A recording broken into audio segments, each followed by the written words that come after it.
Ukrainians did a successful ambush in Vuhledar. They were able to destroy a modernized Russian tank and capture prisoners of war, who shared some inhumane facts about the Russian military commandment. And most likely because of this, some other Russians in the east also started surrendering, and because of this, Russians had to send special forces SOBR to calm down these protests. And finally, Ukrainians started assembling assault forces with the only purpose to return its taken territories, including Crimea. But more about all of this in just a couple of minutes.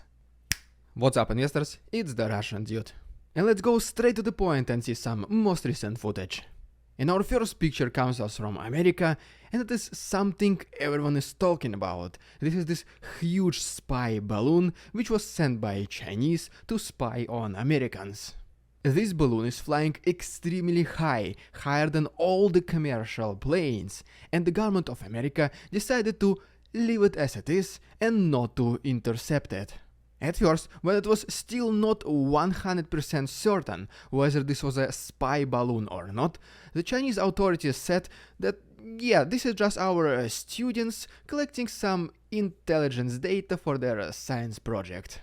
But later on, it has been confirmed that it is indeed a spy balloon, which was the same used in Japan in 2020. And the reason why America does not want to bring it down, it is because debris can severely damage people on the ground. This decision is pretty questionable, many people disagree, so just let me know in the comments what do you think. Next we have a picture from Moscow with the Russian air defense system called Pantsir being on top of the building of the Ministry of Defense of Russia. This is a new picture of this system, and as you can see, Russians added this green camouflage. But to be honest, having green camouflage on top of a beige building, I mean, somebody has to tell them how camouflage actually works, right? Next, let's briefly talk about the military vehicles and equipment deliveries to Ukraine. Because recently, Germany approved sending 88 more Leopard 1 tanks to Ukraine, in addition to 14 previously announced Leopard 2s. They are also planning to buy back 15 Gepard tanks from Qatar and also send them to Ukraine. In addition to that, Norway is planning to buy 54 Leopard tanks from Germany, and some of them are being planned to send to Ukraine as well. And ultimately, Denmark also plans to restore some of its 99 Leopard 1 tanks and also send them to Ukraine. And finally, recently the Pentagon approved almost $2.2 billion military support package to Ukraine, which now will officially include GLSDB long-range missiles. But unfortunately, it is estimated that it might take all the way up to 9 months for these missiles to arrive to the territory of Ukraine. Until then, we have a lot of Western military vehicles, predominantly tanks and armored personnel carriers, which will start arriving to Ukraine in the near future. And for this reason, I think major combats and events will start happening soon. It has also been confirmed by the head of the CIA, Bill Burns, who also said that the next 6 months will be crucial for this war. And then the statement of Mikhailo Podolyak, who thinks that Russia is about to go all in, because they're collecting all the resources they got for potentially one final ultimate offensive. And I will be here to report on this news for you, and if you don't want to miss any of them, just please consider subscribing to my channel and liking this video. You can also follow me on Instagram to see how I live outside of YouTube. Alright, and before I talk about the east of Ukraine and successful ambush of Ukrainians in this area, allow me to give you very quickly 2 brief news. The first one is that previous month Joe Biden asked the head of the CIA, Bill Burns, to go meet President Zelensky and offer him one way of resolving this conflict. And this offer was to give Russia 20% of the territory of Ukraine in exchange for this war to stop. And then the head of the CIA went to Moscow to propose the same, and reportedly both sides declined this offer. Now I have to give you a full disclaimer that this news is extremely speculative and it might potentially be even a fake news, because after all, the CIA itself said that nothing like this ever happened. But I just want you to know that in case this is true, this is what happened. And the second news, which is partially related to the first one, is that today the press secretary of Russia, Dmitry Peskov, had several statements. The first statement was also about this offer from the CIA to give up 20% of Ukrainian land to end this war, and Dmitry Peskov said that this was a total fake. And the second statement Dmitry Peskov made is that right now Crimea is fully protected. Pretty much there is no panic, and as long as the full protection of Donbas is not yet achieved, this special military operation will continue. So it might sound like there's nothing special about his statement, right? But which regions he mentioned? It was Crimea and Donbas, right? What about Zaporozhye and Kherson? Looks like they start to ignore it, because potentially in the future they might give up these regions in order to kinda force negotiations with Ukraine. This is just my own thinking. But okay, and now as promised, let's talk quickly about the situation in the east and the successful ambush of Ukrainians in Vuhledar. And first of all, according to the report by the Institute for the Study of War, Russians are looking to start a brand new offensive to the west of Svatovi, and they also increased their existing offensive next to Kreminna. At the same time, the Russian authorities are reportedly blocked the access to the mobile internet in the entire Luhansk region, so that people will not spread the information about the movements of the Russian forces. As we move to the south, Russians reportedly established the full control over Mykolaiivka. And after capturing it, they started to expand their invasion to the east, to the north and to the west. And they are specifically interested in the western direction, because this gives them the access to this road, which leads directly to Bakhmut. Moving more to the south, extremely heavy fighting recently has been reported to the north of Krasna Hora. And as we move to Bakhmut itself, specifically to the west of it, to Ivanovska, Russians continue their frontal offensive from 3 different directions in order to establish the control over this highway. Because it is their assumption, in case they're able to take the full control over this road, they will be able to use it to approach Bakhmut from the west. And this, potentially, in the best case scenario for Russians, might allow them to encircle this city.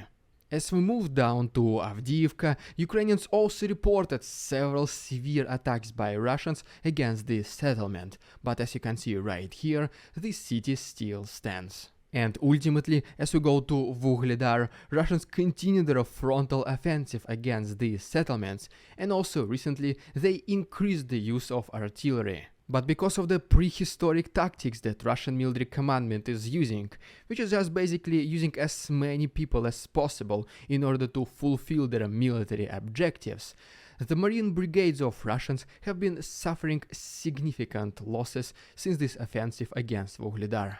Reportedly, Russian units in Vuhledar have been already resupplied at least 3 times, to an extent that some Russian soldiers they sabotage and refuse to fight. And recently it became even worse for Russians in this area, because thanks to Ukrainian special forces, they were able to perform a successful ambush, destroy a modernized Russian tank, and capture several prisoners of war. The captured Russians are brothers Vyacheslav and Pavel Chertenkov. They have been detained by Ukrainians, brought deep into Ukrainian zone, and they are being questioned. And among some inhumane facts about the Russian military commandment, what they said is that their officers were just saying, you go straight ahead, you fight your enemy in front of you, and do not come back until the mission is accomplished. Which just once again confirms this idea that Russians are using 100-year-old military tactics, winning battles with the numbers of people. And this obviously does not happen only in Vuhledar. Most likely it happens across the entire front line, such as for example in Donetsk, where recently some Russian soldiers started sabotaging and protesting these military orders, to the extent that Russians had to bring their own special forces called Sober to completely shut down these protests. This information was presented to us by the colonel of the Ukrainian army, Oleksiy Dmitrashkivsky. And I mean, just imagine the morale of the Russian soldiers when you only have two decisions. The first one is you go forward and you find superior Ukrainian soldiers who are much more trained in the combat activities. Or you don't do this and you face persecution of your own military officers. Not too much choice to begin with. And in confirmation to all this, I have several intercepted Russian phone calls where Russians are asking how they can properly surrender. And if you want to hear the full version of this phone call, in addition to other intercepted calls about just generally devastating situation of Russians across entire front line, I just uploaded them on my Patreon, where there is still 1 week of free access. And you can find all the useful links down below. And before I talk about the situation in the south and the creation of assault forces of Ukraine, let's take a look at this map which shows us the changes in territorial control. And first of all, as you can see right here, Russians captured a little bit more land to the south of Bakhmut. And then, as we move to the north, we can see that Russians were able to advance closer to Rozdolivka, and they were also able to capture more land to the west of Bilohirivka. Alright, and now as promised, let's talk about the situation in the south. And first of all, right here, we have a video from Kherson, which is, to be honest, kinda sad but impressive video, which shows the current condition of this region. Next we go to Oleshki, where recently Ukrainians were able to destroy a pretty rare and unique Russian air defense system called Tor, and reportedly Russians had a total of 12 of them, and Ukrainians were already able to destroy 2. Then we go to Vuhledar, where there has been another case of Ukrainian partisan activity. And allegedly, a Russian infiltrator in this region has been targeted. But the most important event of the recent days is that according to the acting Minister of Internal Affairs, Igor Kovalenko, Ukrainians started forming assault forces with the only purpose, which is to return their taken lands, which includes Crimea and Donbas. This will be known as the Offensive Guard, and it will consist of 8 brigades of active police officers, board guards, and other servicemen and volunteers.